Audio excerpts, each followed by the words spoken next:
Hello, welcome to our third live question and answer session. This is our second one hosted as the selection committee, and we are really excited for those of you tuning in and those of you who are watching us later. So just as a reminder, this is for the information session, general questions and answers regarding the resident assistant application for the 2021 through 2022 academic year. I know that seems like it's really far away, but this is positions starting in spring 2021 all the way through the end of spring 2022. So my name is Kaila Kowalski. I'm an assistant director for residence life and education here in the Department of Housing and Residence Life at the University of Central Florida. And my positional responsibility serves as the chair of the student staff selection committee, and I have oversight over all the student staff hiring in the department. Hi, my name is Hailee Bernard. I'm the graduate coordinator for selection and leadership. I co-chair the student staff selection committee with Kaila and assist with hiring all of the RAs and oversee all of the office assistant hiring process. So Hailee and I are here to really answer any questions you may have about the process. Typically we do in-person information sessions, and this year we have placed our information session online. So Hailee and I pre-recorded and posted live to YouTube and to our housing website, the information session. So that information session is about an hour's worth of content, information, everything about why apply to be an RA, what is an RA, what's the application like, the timeline, interviews, and the hiring cycle. So if you haven't checked that out yet, I definitely recommend you check it out. If you are applying to be an RA, it is a required video to watch, and there are some questions right inside the application about the video. So you definitely want to make sure you watch that all the way through. If you have watched it already, this is a great opportunity here for you to ask some clarifying questions. And so Hailee and I want to make ourselves available to answer these questions. Now, we did have one that we hosted a few weeks ago where we kind of talked about and answered a lot of general questions regarding the RA position here at UCF specifically. So if you have some questions after this, you can also check that one out. It stays on our housing Facebook page. But for tonight, we're going to answer some questions that were pre-submitted to us. And then please, throughout this entire time, you're able to drop some questions into the comment box right here live. And Hailee and I will be answering those throughout this time. And so definitely write some questions in there. We'll answer those. Those of you that have pre-submitted them via the Instagram, or maybe you emailed us already, we will be answering those too. And then we're going to talk a little bit more in depth about the application. And Hailee and I are going to share some of our tips and suggestions and advice now that we've been doing this for a few years. Want to make sure we give you our pointers and best practices. And then we will wrap it up and tell you more about the next time you can check us out. So again, please make sure you drop some questions in the comment box and we will get started. So our first question here is, what are some general responsibilities for RAs? So we have a image here to show you. Here we go. What does an RA do? This is a slide directly from the informational video that we posted on the housing website. And so definitely check that out if you want to hear more about it. But this is just kind of an overview of what does an RA do. So as you can see, create and maintain a community environment is the number one thing our RAs do. Our RAs are there to serve as a person that our students can contact. So whether the resident is a first-time in college student, whether it's a third year, a fourth year, whatever the student's classification is, sometimes it's nice to have that person there just to kind of have a support system and make sure that the community is abiding by all the policies and expectations. And so the ways that our RAs create and maintain a community environment are by sharing resources, talking about connections to different offices. So sometimes the resident will talk with their RA and say, hey, I have this concern, or I'm experiencing this thing, or I'm interested in this hobby, event, task, thing like that. And the RAs can kind of direct them to some resources on campus. So our RAs attend a very extensive training period to learn about all of these resources. And so that's one of the best responsibilities that they get to do to support their students. Area council support is another great opportunity for RAs to really give back to their residents.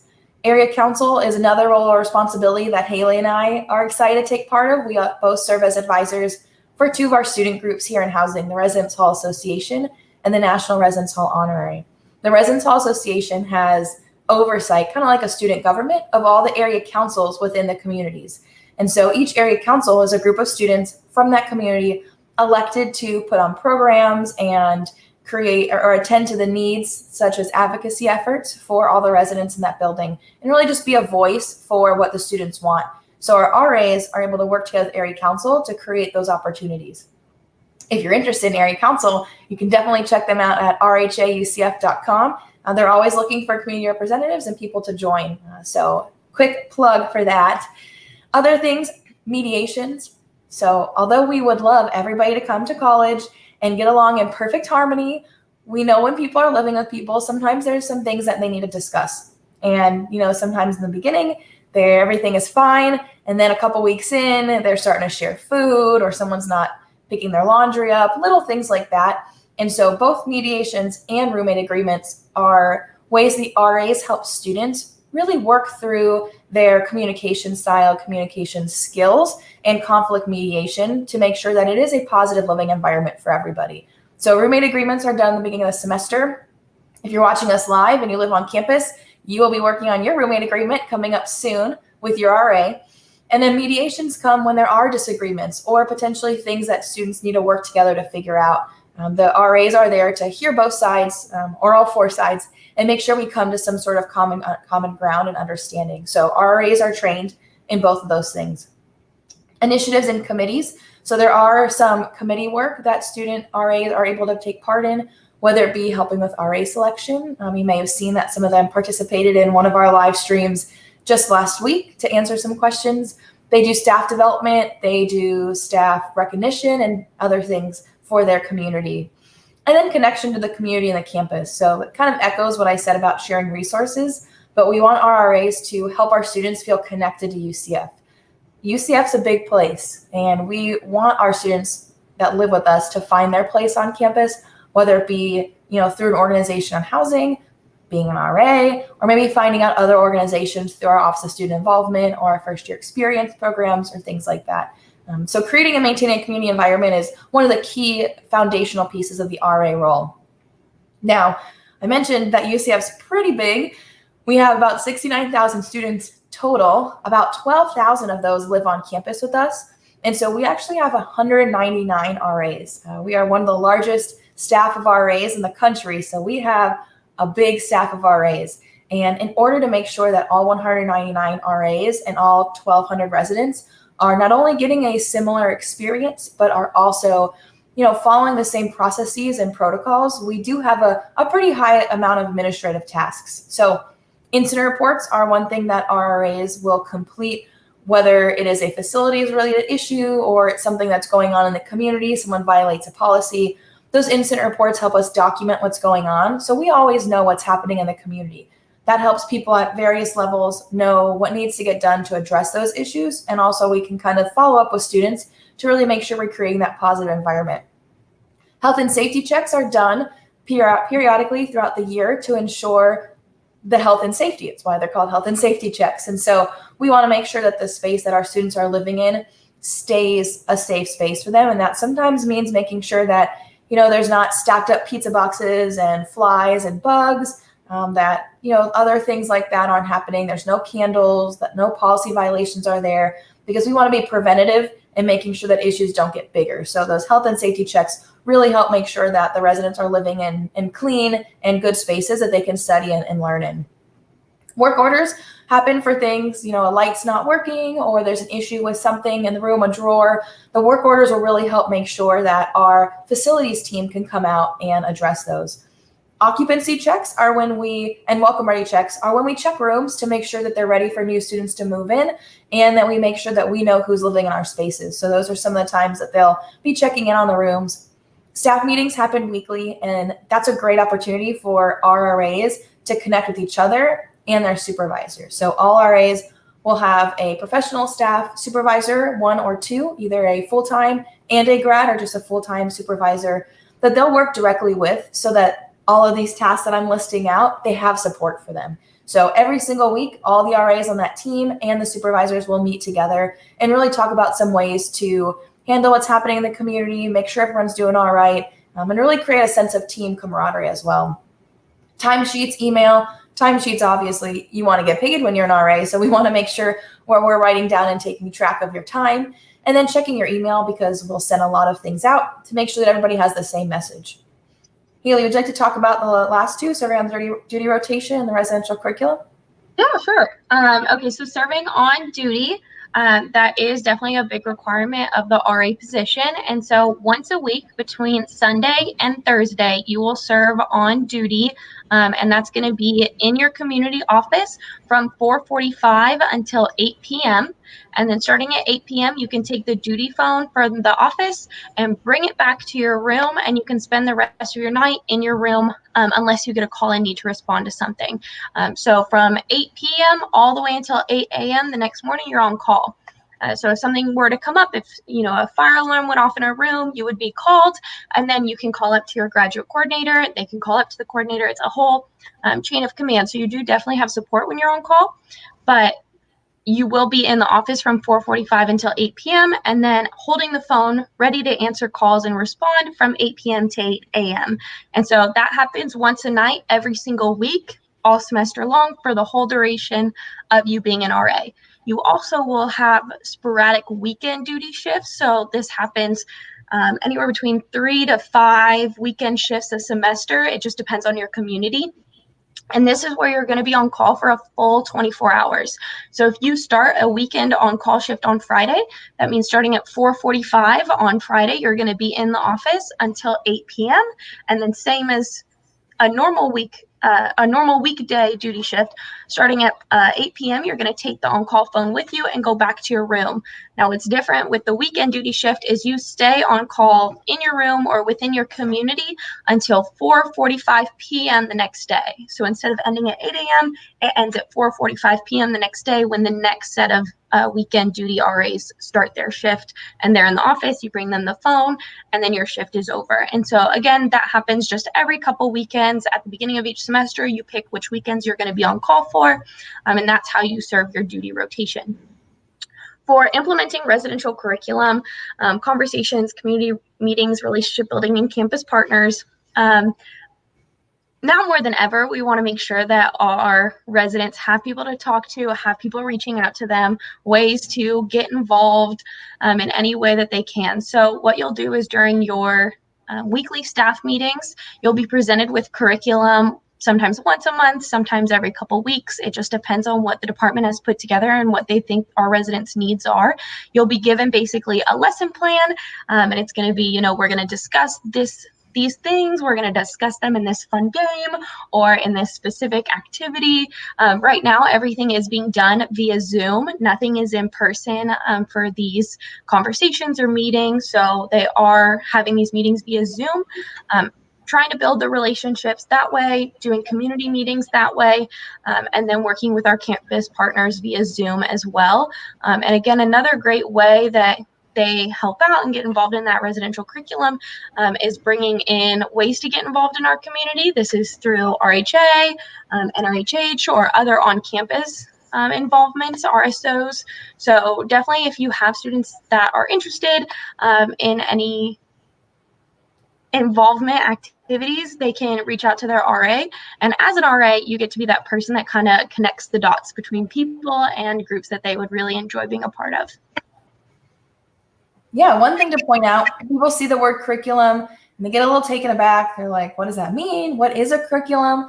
Essentially, a curriculum, the way we do it, is very similar to when you think about education in general, right? There's a lot of people doing the same thing and wanting the same goals. And for us, we want our residents who live with us to become engaged global citizens. How do we do that? How do we ensure that 12,000 people are progressing to become engaged global citizens? Really through our RAs. Our RAs are the people in our communities who have the touch points with all the residents, but that's a lofty goal to not give any sort of feedback or directive in it. So the curriculum is essentially a series, like Hailee mentioned, of lesson plans. And so when we talk about conversations and we talk about community meetings, we give our RAs literal lesson plans. It says materials needed, this is what you need to prepare, here's a script to introduce it, here's an activity, step by step what you need to do. Some RAs will read it word for word, and that's fine. And other RAs will kind of put their own spin on it. And so that's just a way to ensure that 12,000 residents are getting a somewhat similar experience. And so when you see curriculum, it's essentially a collection of lesson plans and different events that are put together to create the overall curriculum. And that's kind of how we use that. And so we were one of the first universities in the country to really start using a curriculum. And now this is something that majority of universities across the country and some internationally are utilizing to really ensure that students that live with us are doing more than just sitting in their room and living there. We want you to engage. We want you to have an experience. And so we couldn't do that without our RAs. This is probably the most important thing that our RAs do. So just wanted to add on to that. And I think we have our next question now. All right, our next question is, do selectivity rates or applicant competitiveness change between the communities? So yes and no. So the way we go about selecting our RAs is we review every single application. So I think we've mentioned this on some other videos. We get anywhere between 500 to 1,000 applications every year, somewhere in that ballpark. Last year, I think it was around the 800 number. And we review every single one and give it a very non-biased score. We have a rubric set up, exactly what we're looking for, and it doesn't change per person or community that you're selected. And so we take, a very specific number of those top scored applications, and that's who gets to move on to the interview round. We go through the interview round just like normal, regardless of what community you've selected. And then after that interview round, once you have your score, that's when things change a little bit based on community. So I do have pulled up here what the application looks like. So you're going to see this on your screen. This is how you select which communities you're most interested in. What I do want to note is for Rosen and Union West, they have some additional questions below to make sure that you're interested in living and working on those campuses, because they are not on UCF's main campus. So the way things change is when you're not on the main campus, Union West or Rosen, we will only consider you for what you selected. So if you only select Union West, we will only consider you for Union West. Same thing goes for Rosen. Now, if you are on main campus and say, based on what we're looking at now, say you pick Apollo, Libra, Hercules, Neptune, and Nike, but you do not select Lake Claire, Northview, or any of the towers, we're still going to consider you for all of main campus because you can put your preference in, and we will take your preference into consideration, but you're deciding on main campus, meaning you have the ability to live on main campus. And so we take your preferences into consideration and try to work with them the best we can. But if you select anywhere on main campus, we will have you be a candidate for every single community on main campus. The only things that we don't are Rosen and Union West. So you can say that there is a little bit more or less, it depends, competitiveness between Rosen and Union West, since those people are kind of taken out of our selection process into like a different, selection pool, since they're specifically just for those communities. So I would say a little bit, but for the most part, anything on main campus is going to be weighted exactly the same. Yeah, and just to add on to that, when we say main campus, we are talking about Neptune, Nike, Hercules, Apollo, Libra, Lake Claire. We're also talking about Northview, all 4 towers, and Night Circle.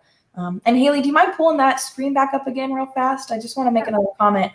So as Hailee mentioned, you can see here on the right-hand side, you see Apollo, Libra. Hailee, can you show them how you can drag that over? Yeah, so if for any reason, so say I don't live on Rosen, I'm not interested, I'm just going to move. I can click the X and move that over, and I change my mind and I am now interested in Rosen. I can move Rosen over, and Rosen is now at the very bottom. I'll center that.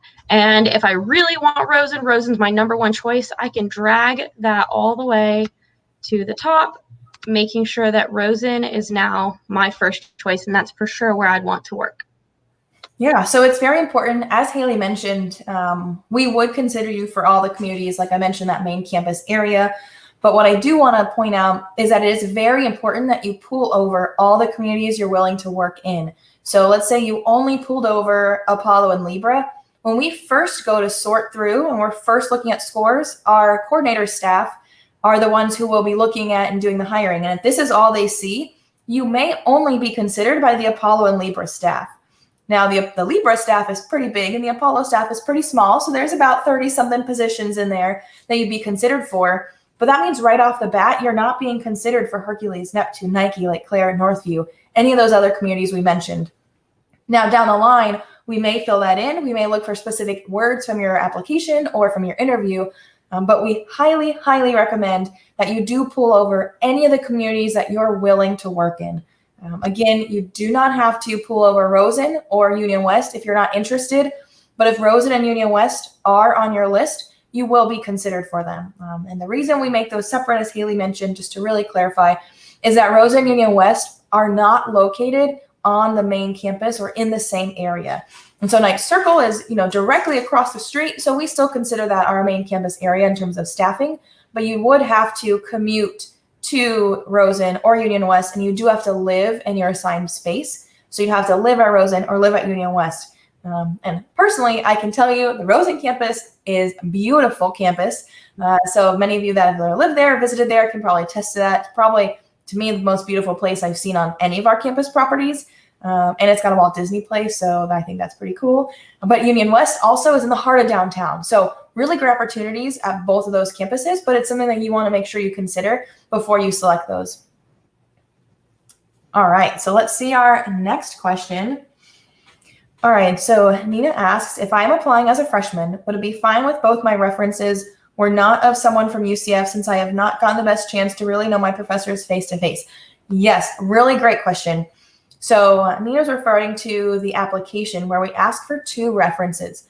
We do encourage one to be from UCF or Valencia, just so we can see your opportunity to get involved and get connected on campus. However, we get it. Hailee and I are both living in the same global pandemic. We know it's tough. And even without a global pandemic, sometimes it's hard to get to know your professors within the first few weeks. So we definitely encourage you to get to know your professors, but we don't want you to pick someone just because they're your professor if they don't know anything about you. And so I 100% would rather you pick somebody who can speak to your leadership abilities, even if both of them have no affiliation with UCF or Valencia. So if it's a high school guidance counselor and maybe a manager from a previous job, fantastic. They should both be able to speak to your leadership ability, and neither of them should be a family member. I know Uncle Jim probably loves you, but Uncle Jim may be slightly biased in regards to his evaluation of you as an employee. So we definitely want to make sure they aren't family members. We do ask the references to provide that. And if we do see it's a family member, we may disqualify your entire application. So please be sure it's not a family member. That includes a parent, a grandparent, a sibling, an aunt, an uncle, anyone that you would consider themselves your family and would write that they're your family on that application. But definitely former supervisors, former bosses, current RAs.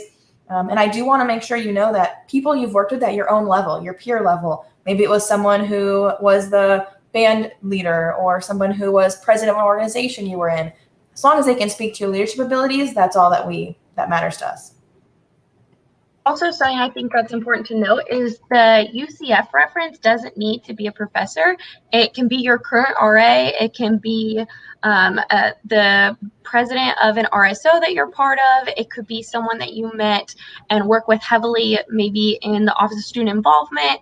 It can be anybody at UCF. So don't make sure that you know, it's not just limited to your professor. If you've gotten to know your area coordinator or your grad coordinator where you live, it can be, no, it cannot be coordinators or grad coordinators.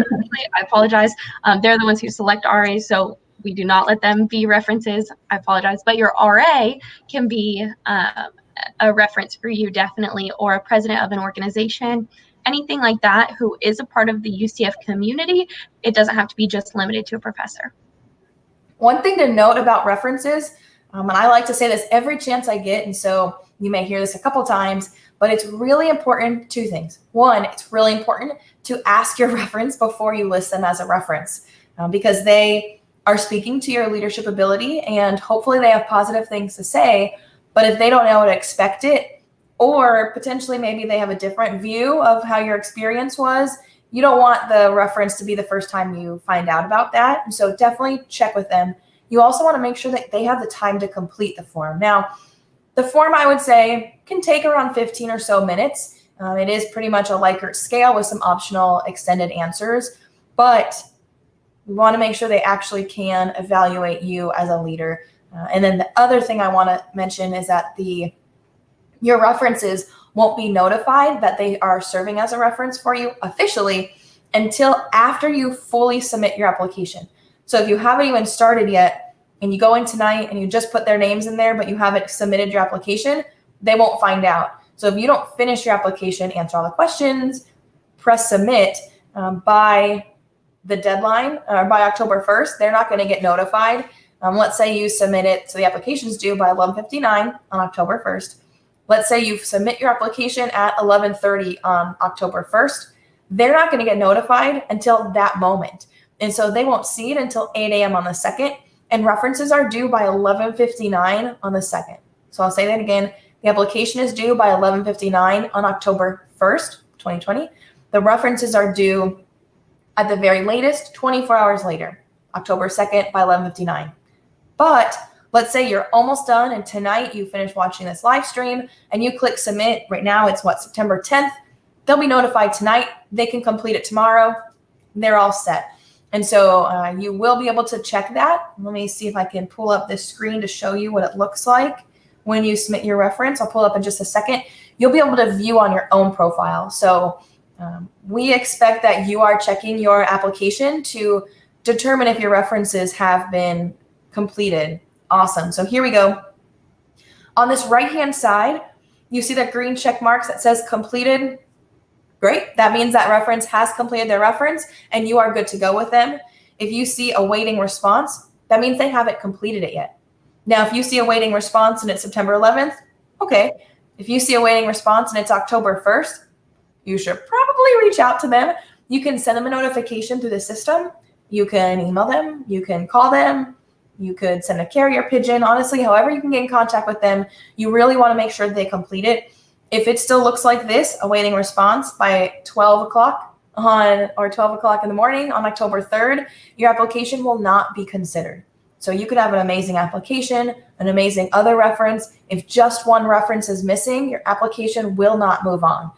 So highly recommend you give all your referees advance notice and an advance deadline. Just a tip from someone who has been a part of this for a while. Always give them an earlier deadline, maybe September 28th, September 29th, September 15th, so that way you can go back in and check. And if it's not done, you have time to reach back out to them. If they're not responding to you, let's say they agreed to be your reference in August and you completed it, you see they still haven't done it, they're not answering you, whatever the case is, you can email us at reslifeselection@ucf.edu and we will change your reference for you.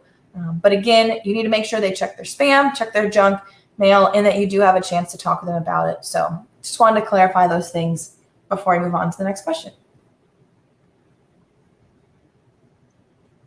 All right, what do I need to know before applying? So the first thing I would suggest is making sure that you are eligible to apply. So that means you have a perfect, wow, amazing. So you have a 2.5 GPA. You will have 24 completed credit hours by the time you start your position. So that's really important to know, as if you are a freshman this year and you're taking 12 hours now, you are not eligible to start for a spring position. You cannot start in January because you only have 12 credits. Now, if you take 12 credits this semester, 12 credits in the spring, then you would be eligible to start in summer. Now, if you're coming in with 12 credits from dual enrollment, from maybe a community college beforehand, anything like that, you can come in with 12, but you must have 12 this semester. You have to have 12 credits either from UCF or Valencia of the 24 before starting. Again, also you have to have a clear student conduct record, and you have to go through a background check when we go through the hiring process. So that is done through our HR team, but we can check your student conduct beforehand. So if you have a question, maybe you were witness to an incident and you were documented in an IR and an incident report, or maybe you were a witness for the student conduct office and you want to ask about like how that plays in, you are more than welcome to contact us and we can run a student conduct check. Yes, at that email, reslifeselection@ucf.edu. Let us know you have some questions and you want to make sure you have a clear conduct record. We'd be more than happy to check beforehand and make sure to let you know. Some other things that I would suggest looking into before applying is all of the deadlines. So our deadlines are quite a few for quite a few different things. And so I'm going to pull up the timeline right here. And so make sure to really look over these deadlines. You don't want something to catch you off guard. So the first and most important deadline is the deadline for the application. And again, I know Kayla has said it once before tonight already, but I'm going to make sure it's super clear. The deadline for the application is October 1st at 11:59. If you are rushing last minute and that isn't submitted until 12:01, your application will not be considered. So October 1st, 11:59, just submit it a couple days early so that you know there's the due date right there. And then that second due date that we just finished talking about is the deadline for your references, which is October 2nd at 11:59. And from then you kind of sit for a little bit, and then we notify you of your interview. And so we'll let you know you've been selected for an interview. Interviews will go from October 26th until November 6th. Oh, here we go. Yes, we will notify you of your interview by Sunday, October 18th. And you have until October 20th at 11:59 to accept and select your interview time. So you will select your own. It's not going to be emailed, okay, you're on October 26th at 2 p.m. You will go online yourself and select your interview time. If you forget, you're so excited that you got selected for an interview time and you just close your computer and celebrate and have the greatest time, but you never select an interview time, we won't have an interview time for you. That, we won't be able to move forward with your application because you never selected a time to be interviewed. Interviews will take place from Monday, October 26th through Friday, November 6th from 9 a.m. to 5 p.m. They all will be conducted via Zoom with 2 pro staff members from the Department of Housing and Residence Life. Like I said, like it's up there, interviews will be 60 minutes long, so be prepared for that. And once you finish all those interviews on the 6th, can we go back to that other timeline? Perfect. For spring 2021 positions, offer letters will be sent out November 13th. It's a great day. It's my birthday, so we'll celebrate together. And then acceptances will be due by November 17th. This is very similar to selecting an interview time. If you get this offer letter on the 13th and you're so excited, celebrating, close the laptop, have your own dance party, and it's great, and you never open your laptop again until the 18th, that position is now gone. We've had to offer it to someone else. You had until the 17th at 5 p.m. So you have until then to accept, and then you'll be going through the HR process from the November 18th to November 20th. You'll have a huge packet that you're emailed. You fill it all out. You bring it to HR. They'll help you fill the rest of it out, and then you're good to go. And then spring training is December 14th through December 18th. For the vast majority of our positions, they will start in summer 2021. And so you will be updated that you're in the candidate waiting area or no longer considered by December 4th. And then summer offer letters will be sent out from February 10th or on February 10th, 2021. I just want to make sure that that's very much noted. From December 4th to February 10th is a very, very long time. And we know that and we get it. And it's hard to kind of sit and just wait. But we have to make sure that we get all of our spring hires completed through training and then have another selection process to select our new RAs, which, like I said, is a much larger chunk of those who are hiring. So it takes a little bit more time to select our candidates that we're going to move forward with. So you will be notified by February 10th, 2021, and your acceptance is due by February 15th, 2021. The HR process will go from February 16th to March 5th, 2021. Again, that's a huge chunk of time because that's a huge chunk of people that we're hiring all at once. So it really does take quite a bit of time to get everyone through our HR process, finished with all their paperwork, all on time to be hired by May. And then summer training begins on May 10th, and then you're starting your position. So my two things that I really suggest you make sure of before actually starting your application is, one, to make sure you meet all of the requirements that you're qualified, GPA, conduct check, that you're going to have a clean background check, anything like that. And then two, make sure you look at all of those deadlines, because you don't want to be like, oh, for sure the deadline was October 3rd. I remember that so clearly. I've written it in my calendar. I'll show you. It's right here. And then you go to submit on October 3rd and notice that it was October 1st that it was due. So maybe definitely set yourself, ahead of the game, have all of those deadlines written out beforehand, and be prepared to submit your application on the 1st and be waiting to receive an interview offer if selected on October 18th. Make sure that those 2 dates are the freshest in your mind and you're ready. Awesome. All right. So Alexandra asks, how is the RA curriculum being changed due to COVID-19? So we did do a little bit of an explanation for this in the comments, but just to make sure everyone is on the same page, our curriculum content hasn't been changed much, just the way that our RAs do the curriculum. And so instead of door knocking, they are setting up Zoom meetings and checking them in via email. So we send a lot of emails to all our students. We can personally guarantee that every single student gets these through StarRes, which is our portal, their housing portal. And so they all have received information in regards to different things happening in the community. They all were given a reminder about this when they moved in, as well as emailed about their community meeting. The community meeting happened in the very beginning, so that was on every Wednesday throughout move-in, and there the RAs were present via Zoom to connect with every single one of their residents and explain the events that were coming up, what roommate agreements are, and what other types of curriculum things are happening. So if your student hasn't talked to you about that yet, make sure they're checking their email. And that is kind of one of the biggest pieces, is how we have been communicating and how we've been doing the curriculum is just slightly altered for the safety and wellness of our staff and our students. And so the same theme, we still want our students to become engaged global citizens. And just because of COVID-19, we are not abandoning that goal. We're just modifying how we get there. Now, obviously, we don't know what it's going to look like in spring 2021 or fall 2021. So we always make sure our RAs have the most up-to-date information about how we will be implementing the curriculum. We change this. We go over this once a month with them in larger staff meetings, once a week in individual staff meetings. So our RAs always know what's expected of them and how to conduct their job to be safe and make sure that we're maintaining the overall wellness of our staff and students. And so again, the curriculum overarching goal hasn't changed, just the way that we do the curriculum right now in terms of the meetings has changed to be virtual for right now. All right, let's see what our next one is. All right, take it away, Hailee. Our next question is, how long should my application responses be?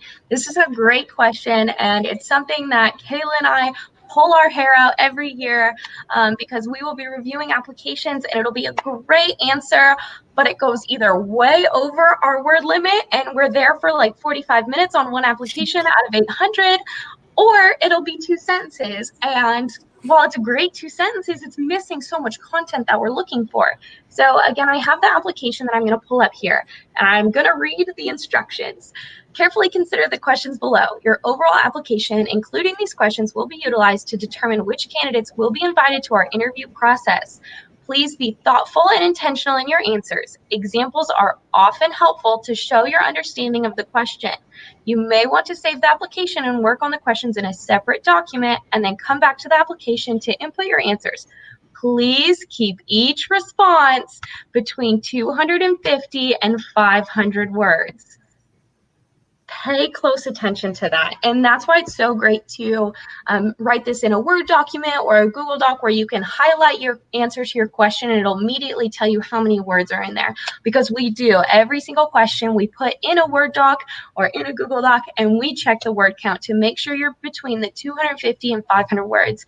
And again, because we have so many applicants every single year, this is not something we can be lenient on. So if you're close, if you're like at 230 or 240, one, we check and we're going to know, and two, because we have such specific things that we're looking for, you will not be able to be considered if your questions do not match that.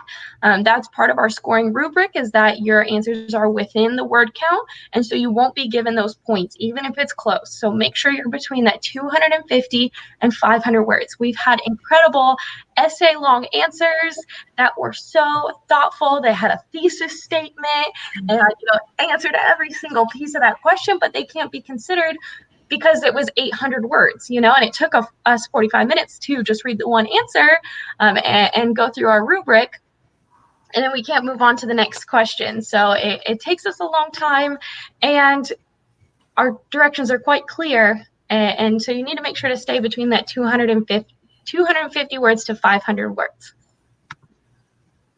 I know it seems silly that she stressed it like that, but we're really serious because we want to make sure that these awesome answers have a chance to be actually considered. So the next question is, how do I apply to be an RA for fall 2021? That's a great question. And so actually, Hailee, could you pull up your application and show the starting terms? So our RAs are on a contract from May to May. So this year, well, this application cycle, for the full cycle, it will be May, early May, like May 5th, 2021 through May 2022. And the next RAs will start May 2022 to May 2023, and so on and so forth. So the RAs currently now are hired and working, and they're working through May 2021. And so because we contract our RAs for summer and fall and spring, we don't only hire for summer. The reason you'll see us hire separately for spring is because sometimes we have some vacancies that arise. So at the end of fall semester, potentially we have some of our staff who are graduating. Maybe they got a different job. Maybe they are taking a practicum or an internship or something of the sorts that they aren't able to fulfill their responsibilities for the following spring. Although we hope to hire people who can commit to the full year, that's our goal. It's really what's best for our residential community. We know that life happens, and with 199 people, we're bound to have a few vacancies. We may have 3, we may have 10.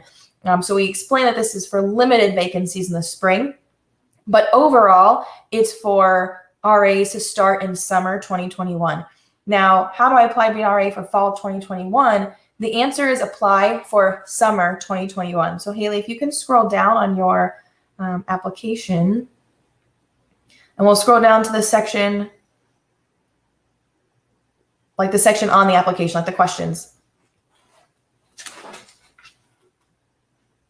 Yep, the question, there we go. She just wanted to make sure you saw the full application. All right, so scroll all the way down to where we select the semester. Perfect. Okay, so here you'll see list the semesters you're interested in employment. So spring 2021, that means you want to be considered for limited vacancies that may arise for spring.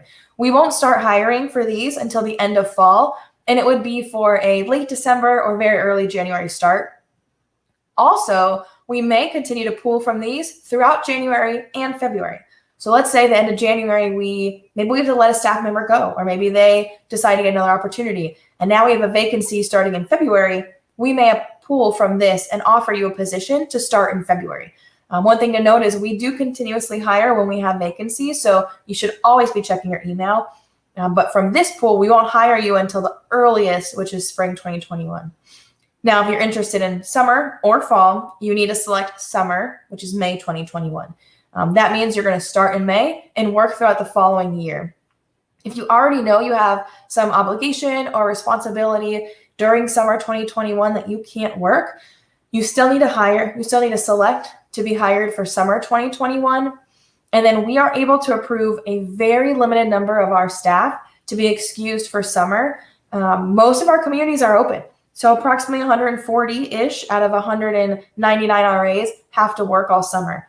So we can't excuse everybody. It's very important that you know that if we hire you for summer and we can't excuse you and you have to turn the job down, you may not be guaranteed to have a job come fall, because we will need to replace you to make sure that we have our staff in place for the summer. And so it's very important that you're cognizant of that. We do try very hard to accommodate everybody who needs a summer off, especially anyone who has a medical need. So maybe there's a surgery planned, maybe there's an extreme family emergency, maybe you have a study abroad in another country or another state, an academic internship. Those are the things we can typically guarantee, but we try our best to accommodate as much as possible. So if you're wondering where fall 2021 is, it's inside that summer 2021. And another piece I'll mention about this, if you only pull over spring 2021, you'll only be considered for spring 2021. To us, what that looks like is that you're a senior and you're graduating at the end of spring 2021. So you're graduating in May 2021, and you will not be able to continue the position. And so if we hire you for spring, we anticipate that means you can't continue. And the reason that impacts you is because if we don't select you, again, Hailee mentioned we have a couple hundred candidates. Maybe we only have 5 spots. Maybe you are a rock star and we really want to hire you for summer. But if you only preference spring, we are assuming that you are only interested in that spring semester, and we will not consider you for any other vacancies. And just to explain why we do that, we will take all these applications, we export applications, and then we filter. So we're going to filter by everybody who preferenced summer 2021. And if you didn't preference that, you will not appear on our list. And so you won't be a candidate we look at. So if you're like, hey, I could start in spring, and if not, then I'd like to be eligible for summer, you must pull over both like Hailee has here, spring and summer. You can rearrange them to do first choice for second choice, and we will take that into account too. But if you don't pull over spring, you won't be considered for spring. And if you don't pull over summer, you won't be considered for summer, fall, or spring of the following year. So if we don't hire you for one of those 5 vacancies, then you will not be hired for, and I say 5 is like a random number, for those limited vacancies, then you won't be hired or considered for summer. So definitely want to make sure that's pretty clear. I know we get a lot of questions about what that looks like and how to apply for fall. So hopefully this helps clear it up. All right, let's see our next question. All right, how time demanding is being an RA in terms of conflicts with classes, organizations, sports, etc. So we have a great slide that we went over in our information session regarding this. So it really walks through what the time commitment is going to look like as an RA. So you should allot 15 to 20 hours a week, depending on the week, to being an RA. And it's very specific that it's depending on the week. There could be weeks such as move-in when you're going to work, say, like 20, 25 hours within that week. And then a week or two later, 3 weeks later, when we're kind of like just skirting through the semester, you may only have your duty shift, which is about 3 hours roughly that you're in the office, and then, the rest of it being on call. But that may be all you have for that week, plus your staff meeting. So maybe 5-6 hours total for the whole week. And that's it. So you just need to make sure that it's depending on the week. You are going to have weeks that you're much more involved with your RA position, and some weeks when you're not as involved and you have a lot of free time to do other things. And so planning is really important. Make sure that when you have these health and safety checks, you're not planning to do them on the same week as your midterm. You have a huge window to complete all of them. Work with your work with your partner who's going to be doing these health and safety checks with you to plan around when you need to be studying for your test, taking your test, whatever it may be. So duty is staffed 24/7, 365. We have someone ready to assist residents at every single moment of every single day, and that's something we're very proud of. That means our staff needs to be there. So you have to take into consideration duty 1 night per week, every single week, plus a weekend shift kind of spread out throughout the semester, a couple different weekend shifts spread out throughout the semester. Move in, move out, that's very time consuming. Move in and move out, you're definitely going to hit those 20 hours plus per week during those time periods. RA interview days. Previously in other years, we've had our RAs help us during interviewing incoming RAs because of the unprecedented situation that we're currently in. That's going to look a little bit different this year. We're just utilizing our pro staff, but we are going to keep that on the expectations because you never know what unprecedented situations are coming next. And so then you have your weekly staff meetings, which are roughly 2 hours a week. You have a one-on-one with your supervisor every week or bi-weekly, depending on the supervisor. You have spring, summer, and fall training. Once you go through training once, you continue going through it.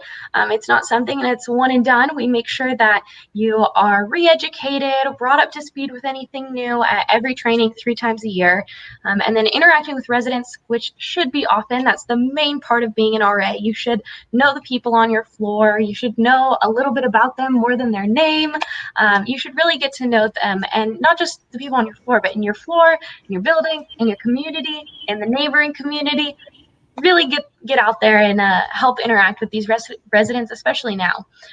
Time spent away from the community should never, ever be greater than time spent in your community. That's the whole point of being a resident assistant, is that you're there to assist your residents. And how can you do that when you don't live there or are not staying very much, or not spending much of your time in that community? So you definitely need to take that into consideration, are you able to commit yourself to being in the community for the majority of your hours in a week? And then also outside work. I know we touched on this a little bit earlier, but outside work must be approved by your supervisor beforehand, and it can only be up to an additional 10 hours. So just keeping that in mind. That goes for internships, practicums, outside jobs, anything like that. So I think that with the original question of how time demanding is being an RA in terms of conflicts with class organization and sports, those staff meetings, your duty shift, your one-on-ones with your supervisor, all are flexible and they all work around your class schedule or anything that you know is a mandatory necessity for you to be at. They try to be as flexible as possible to make sure that things can work smoothly. So you just need to talk to your supervisor beforehand with any of these very specific conflicts that you may have. Thanks, Hailee. All right, the next question is, if I'm starting school in spring 2021, can I apply to be an RA? So as Hailee mentioned a little bit earlier, you need to have completed 24 credits, college level credits, before you start. And so that means that you need to have completed 24 credits prior to the first day of working, as well as 12 have to be from UCF or Valencia. And so if you are starting school in spring 2021 and you are looking to apply for the summer semester, the summer semester, and you're already taking 12 credits back home, then you're eligible to apply. We have to run your GPA and credit check before we're eligible to review your application and consider you to move on. But you can apply right now, and then in spring, we would need to make sure that you are actually eligible, that you have completed all those credits, but you would not be eligible for spring 2021 because you'd need to take those 12 credits either at UCF or Valencia. All right, I think we may have one or two more questions. Should I put my GPA as 0 if I'm applying as a first year student? So for now, yes, that's what we would suggest doing, since you can't know your GPA beforehand. But definitely update it if you have any updates beforehand. If you're made aware of anything, I was going to say you can change it after, but once you submit it after that October 1st, you can't change it. And we do go through grade checks at the end of the fall semester, so we'll be able to look into that on your behalf. So yes, go through and put 0 for now if this is your first semester, if you're a first time in college student. But if you do have any transfer credits that you're bringing over, dual enrollment, community college, Valencia, anything like that, do include that GPA as your GPA if you're transferring to UCF or bringing credit in. Only put 0 if you are a first time in college student, this is your first semester, and you don't have any credits or anything that you're bringing forward. Awesome. That was our last question, but I would like to share, Hailee and I were talking beforehand about a few things that we wanted to share. So Hailee, could you bring up that application again and scroll to the bottom?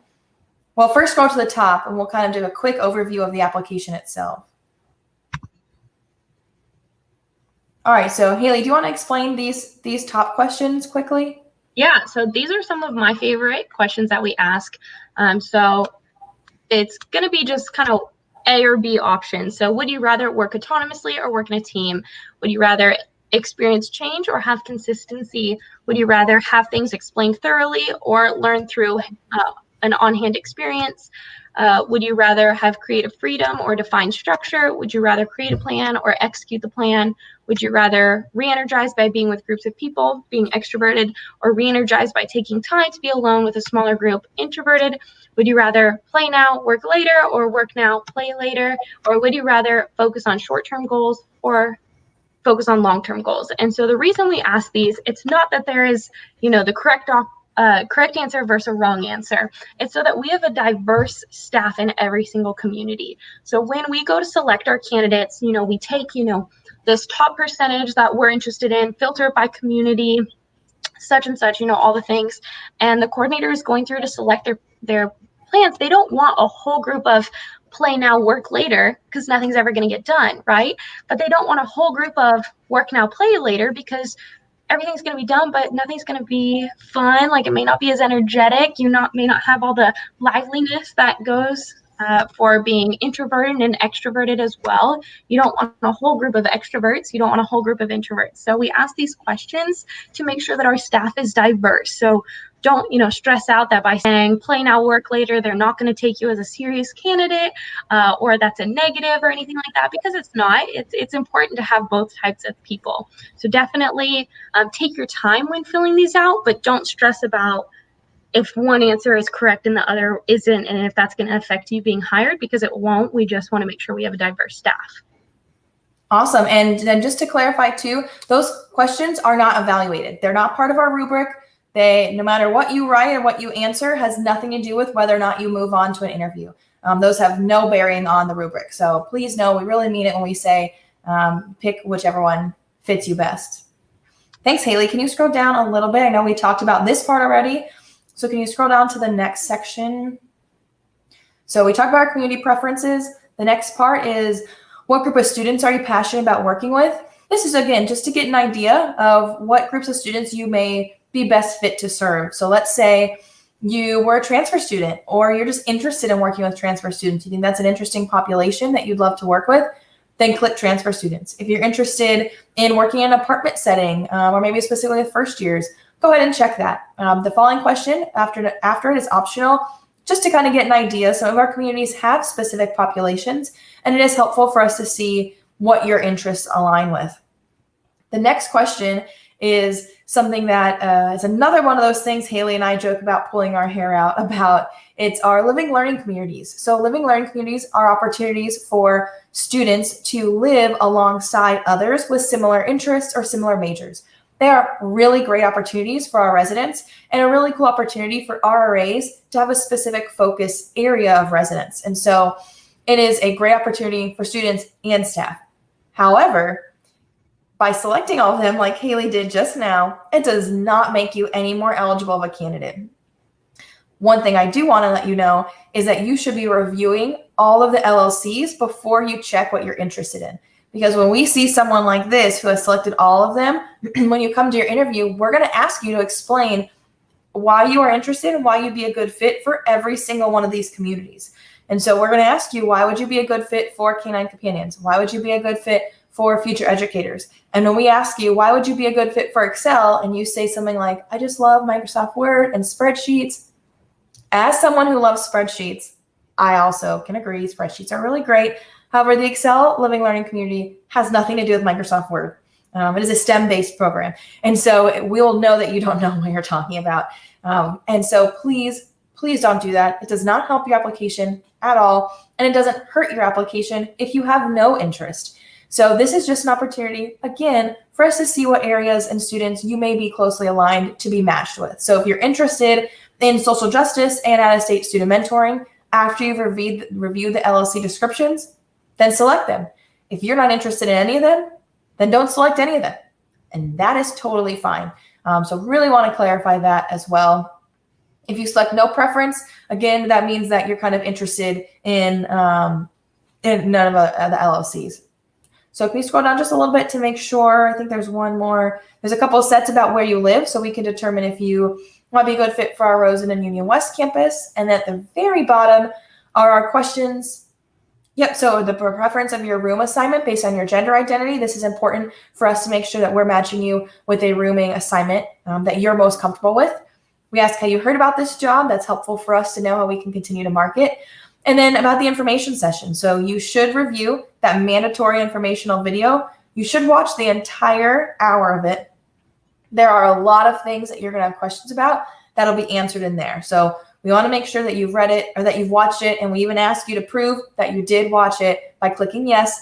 And then we're going to ask you some questions down there about specific things you should be looking for in the video. And that's our way to make sure that we're kind of taking attendance. So typically in person, we literally take attendance, but we can't take attendance with the video. So this is our way of making sure you viewed it and are aware of it.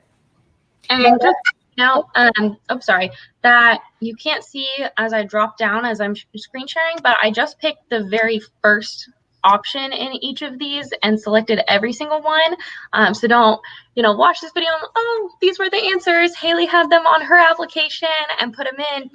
Because I didn't do that. I just picked the first option because in order to have an application, I had to select one. As you can see by the little red stars, it's required.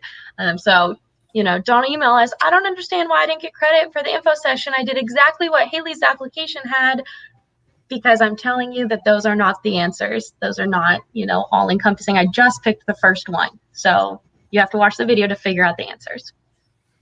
Good point. Good point. Well, I think that's all we have for you tonight. So if you have more questions after this live Q&A and you're wondering where you can ask them on the comments here. We'll continue to monitor them. And you can also be on the lookout for any of the times that our housing Instagram or Facebook or any other social media posts a call for questions. So our Instagram story asks for them right before any of our sessions, as well as you can email us at reslifeselection@ucf.edu.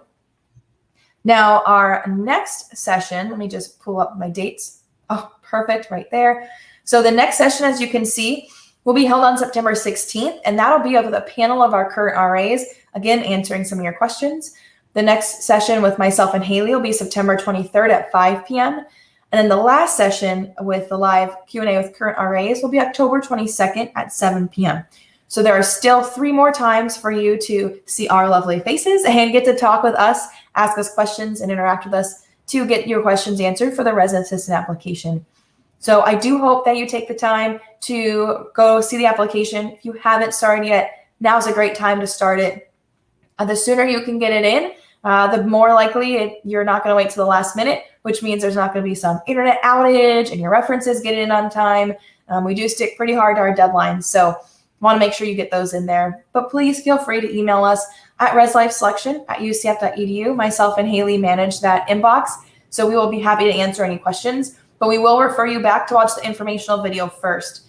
So watch that first, then reach out and ask any questions. We're really excited that you were able to watch us today, and we look forward to reviewing your application and answering any of your questions in the future. Thank you very much for your time tonight, and go Knights!